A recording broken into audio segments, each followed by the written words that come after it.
Hello दोस्तों, नमस्कार। मैं आशुतोष उपाध्याय एक बार फिर से आपका स्वागत करता हूं अपने यूट्यूब चैनल एजुलॉजी में। आज से जो मैं सीरीज चलाने जा रहा हूं अपने इस चैनल पर वो रहेगी कंपटीशन से रिलेटेड। मैं आपसे पहले ही प्रॉमिस कर चुका हूं कि मैं अपने इस चैनल पर लगभग सभी सब्जेक्ट्स पर वीडियो अपलोड करूंगा। जोंखा मैं सिखा रहा हूं, टेक्नोलॉजी में 2-3 वीडियो डाल चुका हूं और आज से मैं कंपटीशन या एम्प्लॉयमेंट से रिलेटेड एक नई सीरीज लाने जा रहा हूं जिसका नाम होगा एनसीईआरटी बुक्स क्यों पढ़ाना। तो आज से मैं जो एनसीईआरटी की सीरीज चलाऊंगा उसमें कक्षा 6 से लेकर 12 तक के सभी सब्जेक्ट्स की बुक के टॉपिक वाइज क्वेश्चंस तैयार करके आप लोगों के लिए लेकर आऊँगा और उसी की सहायता से आपको पढ़ाऊँगा ताकि आपके आने वाले जो यूपीएससी, पीएससी, एसएससी या फिर इससे रिलेटेड और बहुत सारे कंपटीशन एग्जाम्स हैं वो आपके बिना फिक्र के जो है वो आराम से निकल सकें। सबसे बड़ी बात जो मैं इस अपनी सीरीज में रखूँगा वो रखूँगा कि आपको क्वेश्चन पढ़ने हैं 5 और आपके तैयार होंगे 50। जी हाँ, मैं इस तरह से उस कंटेंट को तैयार करके लेकर आऊँगा कि आपको किसी प्रकार की परेशानी उसमें ना हो और आप हमेशा ऐसे क्वेश्चंस को तैयार कर लें कि आपकी मेमोरी में वो परमानेंट सेट हो जाएं। जी हाँ, इस तरह की कोशिश हम करने जा रहे हैं। आशा करता हूँ कि आपको हमारा ये प्रयास भी अच्छा लगेगा।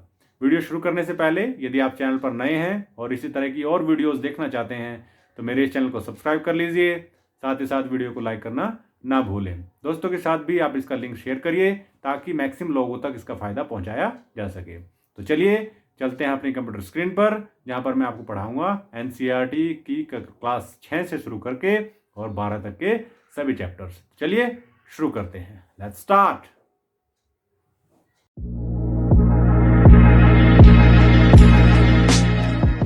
ये हम आ गए हैं अपनी मोबाइल स्क्रीन पर और आज से जो क्रम शुरू हो रहा है वो है एनसीईआरटी का। एनसीईआरटी सभी प्रकार के कंपटीशन एग्जाम्स के लिए बहुत ही ज़्यादा एक इम्पोर्टेंट मायने रखता है। इसका एक अलग ही महत्व है। मैं जो एनसीईआरटी आपको पढ़ाने जा रहा हूँ सबसे पहले मैं शुरुआत कर रहा हूँ साइंस से, क्योंकि इसमें जो है सबसे ज़्यादा बच्चे जो हैं, सबसे ज़्यादा जो कॉम्पिटिटर हैं वो उलझते हैं। हिस्ट्री, ज्योग्राफी, पॉलिटिकल साइंस, ये सब चीज़ें फिर भी हम बचपन से पढ़ते आ रहे हैं। जो आर्ट साइड वाले स्टूडेंट्स हैं तो उनके लिए वो ज़्यादा मुश्किल नहीं होता है, लेकिन साइंस थोड़ा सा क्या है, मुश्किल सब्जेक्ट्स है। तो उसी को ध्यान में रखते हुए मैंने सबसे पहले साइंस से शुरुआत की है। तो हम एनसीईआरटी के थ्रू क्वेश्चन करेंगे। मैंने आपको पहले ही बता दिया है अपने इंट्रोडक्शन में कि एनसीईआरटी के हर एक सब्जेक्ट्स में मुश्किल से मुश्किल आपको 5 क्वेश्चन मिलेंगे एक टॉपिक के, लेकिन वो इतने इंपॉर्टेंट होंगे और उन 5 में से ही मैं आपको 50 क्वेश्चन तैयार करने की कोशिश करूंगा। केवल 5 क्वेश्चन से आप 50 क्वेश्चन के लगभग तैयार कर पाएंगे, क्योंकि इसके जो नोट्स हैं, जिस चीज तरह से मैं आपको पढ़ाऊंगा उसमें आपको बहुत ज्यादा मजा आने वाला है। तो चलिए शुरू करते हैं आज की क्लास। ये देखिए, सबसे पहला जो क्लास 6 का लेसन 1 आता है साइंस में, वो आता है भोजन कहाँ से आता है।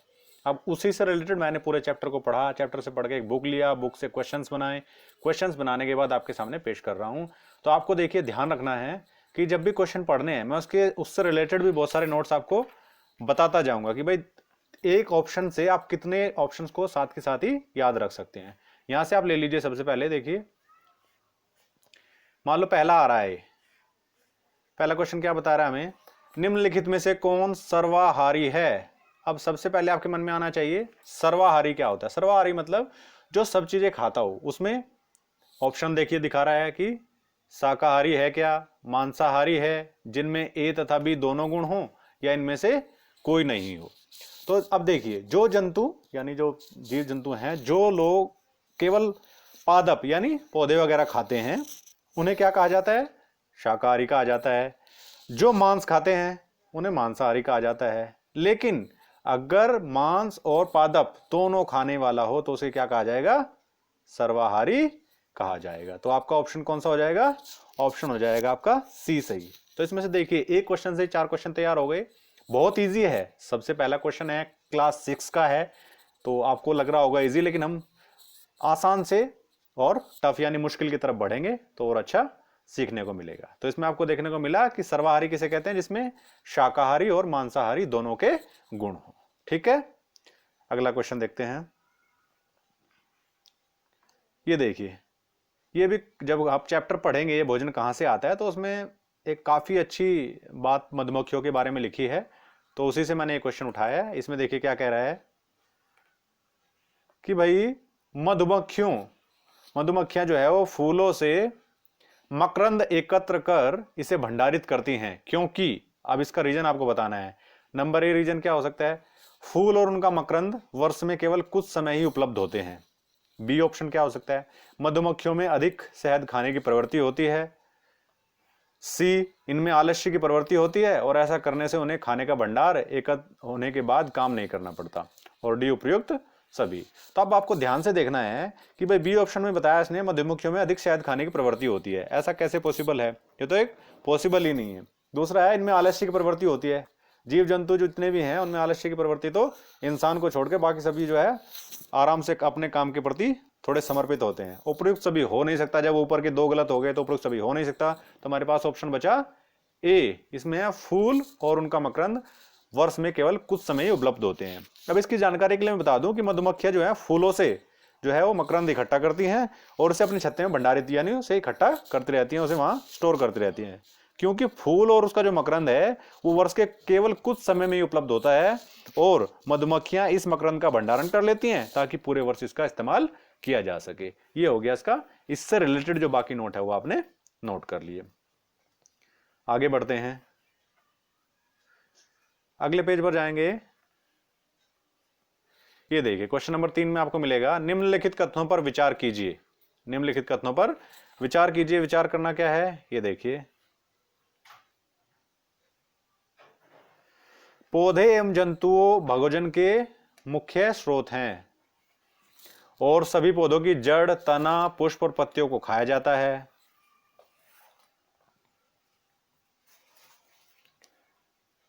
तीसरा है कुछ पौधों के 2 या 2 से अधिक भाग खाने योग्य होते हैं और कौवा एक मांसाहारी जीव है। अब आपको जो बड़े एग्जाम्स हैं जैसे एसएससी हो गया, यूपीएससी हो गया, है ना, स्टेट के जो पीएससी हो गए, वो सारे में क्या है कि कथन और कारण वाले जो क्वेश्चंस हैं वो बहुत आते हैं। और क्या करता है वो सिंपल एनसीईआरटी के सेंटेंसेस को उठाएगा, उन चारों को एक साथ मर्ज करेगा और आपसे पूछ लेगा कि भाई इनमें से कौन कौन सा आपके हिसाब से सही हो सकता है। तो आपको इसके लिए क्या करना पड़ेगा, पूरी एनसीईआरटी की बुक पढ़ो, पूरा टॉपिक पढ़ो, तब जाके क्वेश्चन तैयार करो। तो मैं आपके लिए एक शॉर्टकट लेके आया हूं, आप बस इनको तैयार करिए, इसके साथ साथ नोट्स में आपको बता तो जाऊंगा, वो नोट्स लिखिए और आपका काम खत्म।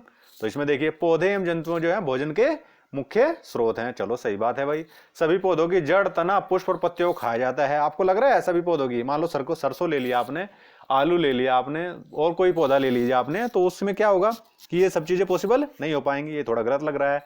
कुछ पौधों के 2 या 2 से अधिक भाग खाने योग्य होते हैं, बिल्कुल सही है, कुछ पौधों के 2 या 2 से अधिक भाग खाने योग्य हो सकते हैं। और कौवा एक मांसाहारी जीव है, नहीं, कौवा मांसाहारी जीव नहीं है, कौवा भोजन भी खाता है और मांस भी खाता है। तो एक मांसाहारी जीव ना होकर के क्या है, वो एक सर्वाहारी जीव है। अब अगर आप नोट्स पे आप जाकर जाएंगे तो देखेंगे सभी पौधों की जड़, तना और पुष्प एवं पत्तियों का प्रयोग खाने में नहीं किया जा सकता, जो मैंने पहले आपको काट दिया। क्या हो सकता है, सभी पौधों में कुछ भिन्नताएं भी होती हैं, जैसे सर्दियों की पत्तियों तथा बीज का ही प्रयोग खाने हेतु किया जाता है। अर्थात कुछ पौधों के 2 या 2 से अधिक भाग को खाने में प्रयोग किया जा सकता है और कौवा एक सर्वाहारी जीव है। तो इसमें से आपको ऑप्शन कौन कौन सा सही हो गया, ऑप्शन आपका सही हो गया। इसमें आपको जो मिलान करना है वो है आपका डी, यानी 2 और 4। ये जो है कौन सा कथन सत्य नहीं है, ये आपने ध्यान रखना है, क्वेश्चन को ध्यान से पढ़ना है। इसमें लिखा है कौन सा कथन सत्य नहीं है, तो वो है 2 और 4। आगे देखते हैं, क्वेश्चन नंबर 5 पे आ जाइए। ये आ गया हमारा लेसन नंबर 2, ये है भोजन के घटक। ये देखिए मैंने आपको पहले ही बता दिया कि किसी भी चैप्टर से मुश्किल से 4 या 5 क्वेश्चन बनेंगे, लेकिन वो सारे ऐसे होंगे कि उन 4 या 5 से आप 20, 25, 30 जितना मर्जी चाहिए उनको बना सकते हैं। क्यों? क्योंकि कनेक्टेड हैं और ज्यादातर कथन और कारण वाले मिलेंगे जो कि बड़े एग्जाम्स में अक्सर पूछे जाते हैं। अब आगे बढ़ते हैं। मान लो भोजन के घटक के सबसे पहला क्वेश्चन बना है कि निम्नलिखित में से कौन सा या से भोजन के पोषक तत्व में सम्मिलित है, भोजन के पोषक तत्व में सम्मिलित है। अब देखिए क्या क्या सम्मिलित हो सकते हैं। देखिए खनिज लवण कह रहा है, क्या कह रहा है, खनिज लवण हो सकता है भाई। उसके बाद विटामिन हो सकता है, आहारी रेशे हो सकते हैं। तो नीचे दिए गए कूट में से सही उत्तर चुनिए। अब सही उत्तर चुन के आपको बताना है कि भाई इसमें से कौन सा जो है जो कूट है या कौन सा जो आंसर है वो बिल्कुल सही है। तो देखिए इसमें क्या बता रहा है, इसमें कह रहा है ए यानी केवल एक खनिज लवण, ओके।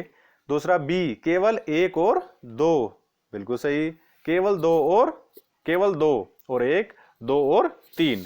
तो इसमें आपको जो मैं बता दूं कि भोजन के जो मुख्य पोषक तत्वों में क्या क्या आता है, कार्बोहाइड्रेट्स आ सकते हैं, प्रोटीन आते हैं, वसा यानी फैट आता है, विटामिन होते हैं, खनिज लवण होते हैं। इसके अतिरिक्त भोजन में जो आहारी रेशे होते हैं जिन्हें हम रुक्षांश भी बोलते हैं, और जल भी होता है। ये 2 चीजें और एक्स्ट्रा होती हैं, लेकिन नुकसांश हमारे शरीर को कोई पोषक तत्व प्रदान नहीं करता। जो आहारी रेशे होता है यानी ये वाला जो ऑप्शन है, ये हमें कोई पोषक तत्व प्रदान नहीं करता। हमारे इसके अतिरिक्त भोजन में होता तो है, ये इन 2 चीजों के अलावा, खनिज लवण और विटामिन के अलावा भोजन में होता है, लेकिन पोषक तत्व की बात कर रहा है। ऊपर क्वेश्चन में देखिए पोषक तत्व में सम्मिलित है, तो ये हमें कोई पोषक तत्व प्रदान नहीं करता है। तो ऑप्शन आपका ठीक हो जाएगा बी, यानी केवल 1 और 2, खनिज लवण और विटामिन। इसके अलावा भी मैंने आपको बता दिया क्या क्या हो सकता है। कार्बोहाइड्रेट्स हो सकते हैं भाई,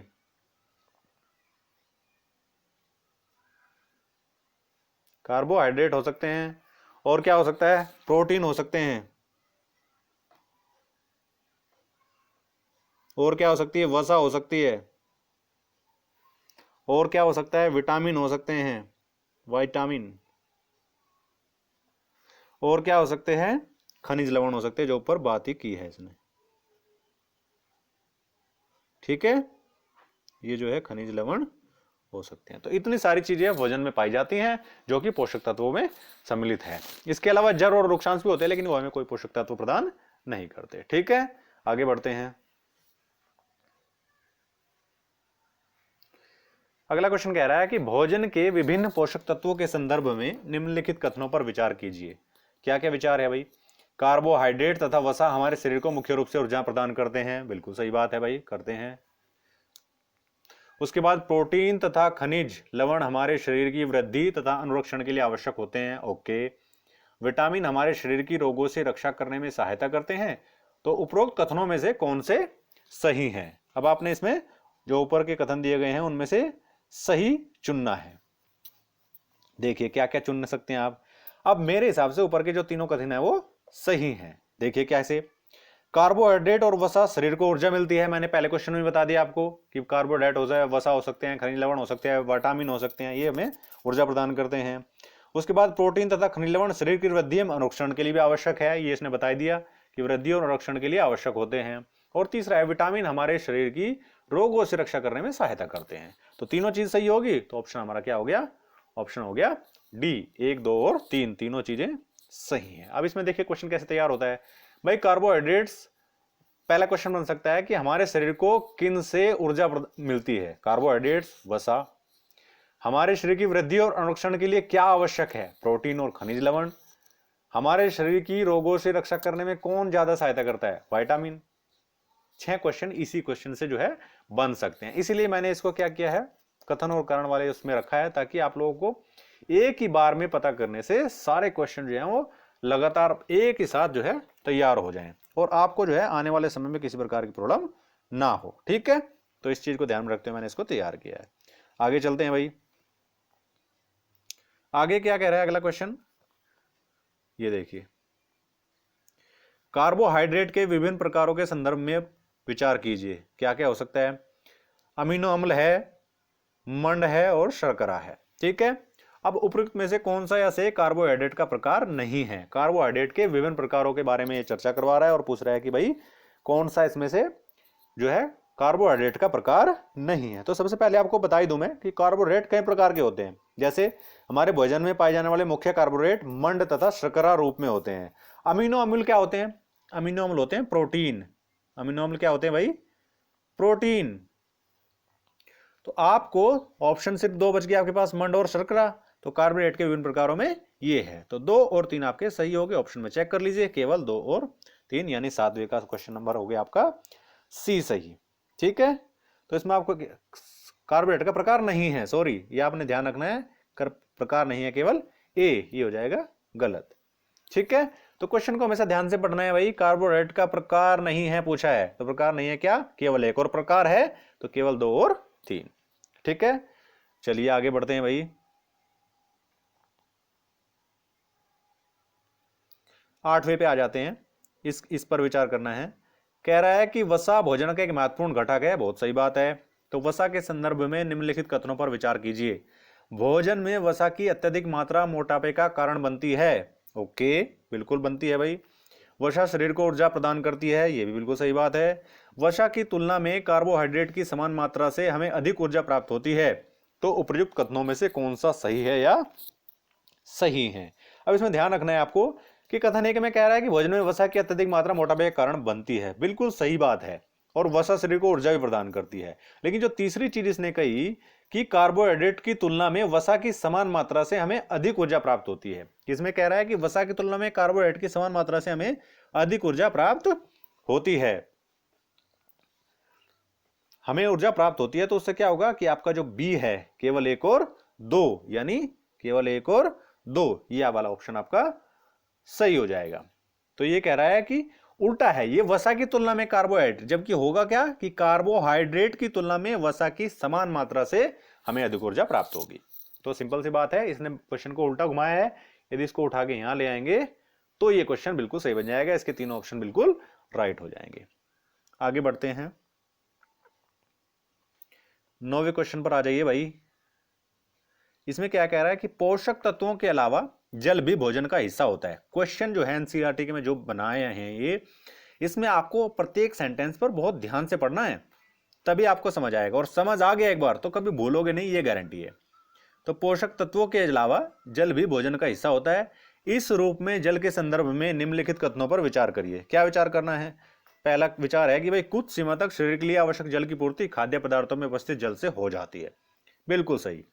और जल भोजन में उपस्थित पोषकों को अवशोषित करने और मूत्र तथा पसीने के रूप में अपशिष्ट पदार्थों को शरीर से बाहर निकालने में सहायता करता है, ये भी बिल्कुल सही। अब उपर्युक्त कथनों में से कौन सा कथन सही है या नहीं है, ये आपने चेक करना है। अब आपने इसमें क्या चेक किया कि भाई जल के बारे में बात हो रही है, जल के बारे में बात हो रही है, तो हमें दोनों कथन बिल्कुल सही लग रहे हैं। अब आपको चेक करना है तो देखो, चेक कर लीजिए क्या करना है। सामान्यतः हमारे शरीर को जो है जितने जल की आवश्यकता होती है वह हमें उन वस्तुओं से प्राप्त होता है जिन्हें हम द्रव के रूप में लेते हैं।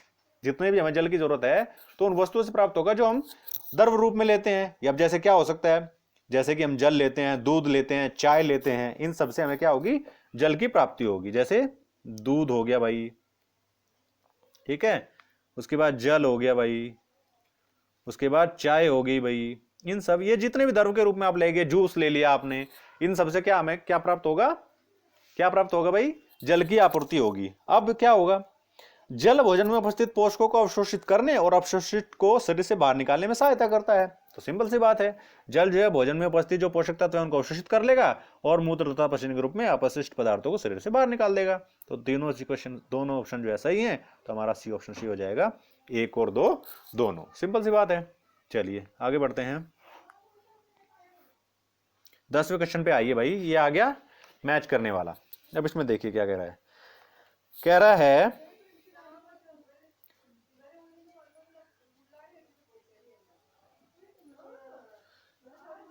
रहा है कि सूची 1 को सूची 2 से सुमेलित कीजिए और सूचियों के नीचे दिए गए कूट का प्रयोग कर सही उत्तर चुनिए। सूची 1 में विटामिन दिए हैं, सूची 2 में उससे कमी से होने वाले रोग दिए हैं। तो विटामिन ए के सामने बेरी बेरी है, विटामिन बी से रिकेटस है, विटामिन सी से दृष्टिहीनता है और विटामिन डी से स्कर्वी है। अब आपको देखिए विटामिन ए से याद रखने वाली चीजें क्या होती है, रतौंधी रोग होता है तो दृष्टिहीनता हो सकती है, ठीक है, ये आपने ध्यान रखने हैं भाई। इसी चीज का, ये चीज मैं आपको बार बार बता रहा हूं ताकि आपको कोई दिक्कत ना हो।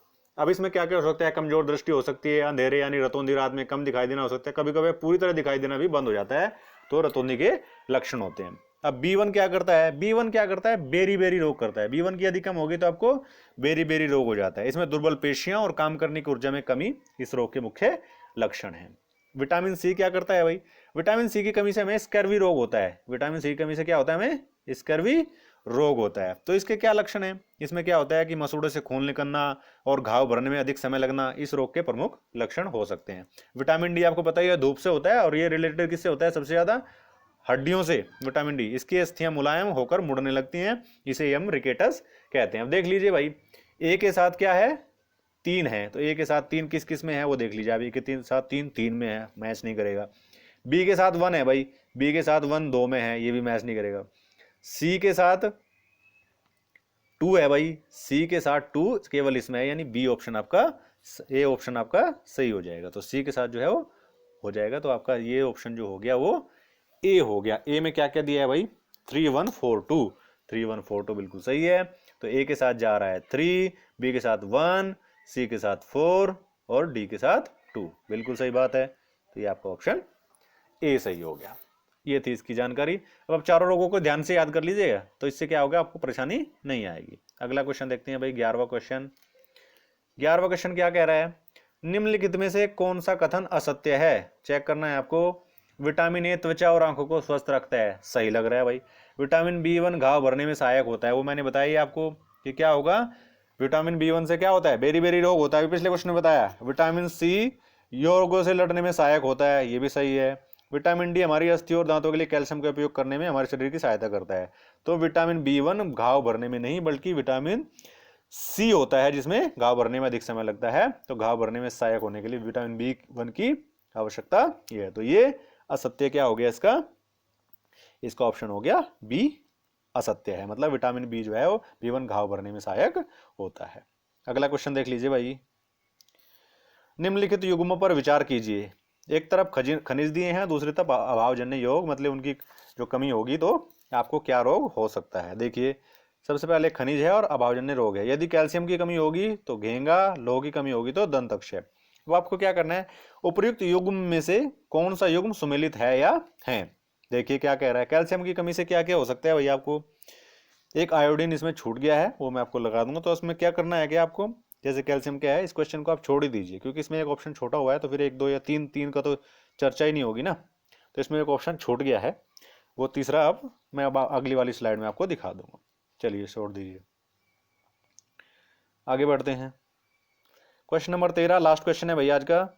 इसमें देखिए क्या कह रहा है, मानव शरीर में धीमी वृद्धि निम्नलिखित में किस कमी के कारण होती है। किसकी कमी में जो है मुख्य वो है जिसकी कमी से धीमी वृद्धि जो है होती है। विटामिन ए हो सकता है, प्रोटीन हो सकती है, वसा या उपयुक्त में से कोई नहीं। तो इसमें देख लीजिए आपका प्रोटीन की जो कमी है वो आपको शरीर की वृद्धि करने में बाधा डालती है। अब इसमें से क्या कर लेंगे आप, देखिए प्रोटीन क्या करता है, मानव शरीर की धीमी वृद्धि जो है वो प्रोटीन की कमी के कारण होती है। यदि प्रोटीन तथा कार्बोहाइड्रेट, एक तो हो गया आपका प्रोटीन और एक कार्बोहाइड्रेट भाई, ये क्या करेंगे, दोनों ही किसी व्यक्ति के आहार में लंबे समय तक अनुपस्थित रहे तो उसकी वृद्धि पूरी तरह से रुक जाती है, पूरी तरह से रुक जाएगी भाई। अगर अनुपस्थित रहे क्या क्या, प्रोटीन और कार्बोहाइड्रेट किसी व्यक्ति के समय में लंबे समय तक, किसी व्यक्ति के शरीर में लंबे समय तक अनुपस्थित रहे तो उसकी वृद्धि पूरी तरह से रुक जाएगी भाई। इस चीज का आपने ध्यान रखना है। तो ये थे क्लास 6 साइंस की बुक के चैप्टर 1 और 2 से लिए गए कुछ इंपोर्टेंट क्वेश्चन, जो अक्सर यूपीएससी, एसएससी और स्टेट पीएससी जैसे बड़े एग्जाम्स में कई बार पूछे जा चुके हैं या फिर पूछे जाएंगे। क्यों, क्योंकि ये बहुत इंपॉर्टेंट है और सिंपल क्वेश्चन है। इन क्वेश्चनों से आप बहुत सारे क्वेश्चन ऑटोमेटिकली याद कर सकते हैं, तो इसलिए मैंने आपको ये सिखाया। आशा करता हूं आपको वीडियो पसंद आया होगा। चलिए, तो देखा आपने किस तरह से मैंने एनसीईआरटी की जो नई सीरीज शुरू की है उसके कुछ चैप्टर्स को आज डेमो के तौर पे आपको पढ़ाया। आशा करता हूँ आपको अच्छा लगा होगा। अगर पहली कोशिश है मेरी, हो सकता है कुछ गलतियाँ रह गई हों, कुछ इम्प्रूवमेंट की आवश्यकता हो, तो मेरी आपसे रिक्वेस्ट है कि कमेंट के माध्यम से मुझे आप बताइए कि मैं और इसको कैसे इम्प्रूव कर सकता हूँ। कोई ऐसी चीज़ जो मेरे फॉलोअर्स के लिए ज़रूरी है उसे मैं कैसे लेकर आ सकता हूँ। तो आशा करता हूँ मेरे प्रयास को आप सराहेंगे और वीडियो को लाइक करके मुझे मोटिवेशन देंगे, ताकि इन्हीं सब्जेक्ट्स पर मैं आगे भविष्य में भी बहुत सारी वीडियो लेकर आ सकूँ। चलिए मिलते हैं आपसे एक नई वीडियो में। तब तक के लिए अपना ख्याल रखिए, स्वस्थ रहिए, मस्त रहिए और एंजॉय करिए। बाय बाय, धन्यवाद।